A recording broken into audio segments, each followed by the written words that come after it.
भीषण बात्यार रूप नेइथिबा दाना भयंकर बेगरे स्थलभाग मुहां हेउछि। एही समयरे घंटा प्रति 12 किमी बेगरे दाना स्थलभाग मुहां हेउछि। वर्तमान यह पारादीप ठारू 210 किमी दक्षिण पूर्व दिगरे और धामरा बंदर ठारू 240 किमी दक्षिण पूर्व दिगरे केंद्रीभूत रहिछि। केन्द्रापड़ा जिलार भितरकनिका और भद्रक जिलार धामरा मध्यरे स्थलभाग मध्यकु प्रवेश करिब दाना।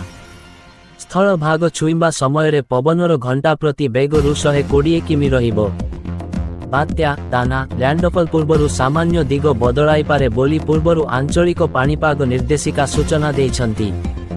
पश्चिम और पश्चिम दक्षिण आड़े टिके दिग बदलाई पारे। एहा प्रभावरे 26 बेलकु दक्षिण ओडिशा रे अधिक वर्षा होई पारे। किंतु अन्यपटे आईएमडी डीजी मृत्युंजय महापात्र मध्य बड़ सूचना देइछंती।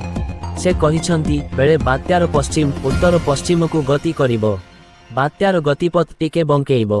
तेबे बात्या प्रभाव रे 24 एवं 25 तारीख 2 दिन प्रबल वर्षा हेबो।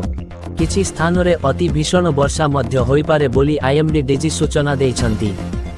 आकलन करा जाउछि जे बात्या केन्द्रापड़ा तालचुआ रे लैंड करि पारे। भितरकनिका धामरा मध्य रे लैंडफॉल करिबाकु नेइ पूर्वरु मध्य आकलन करि सारिछि पाणीपाग विभाग।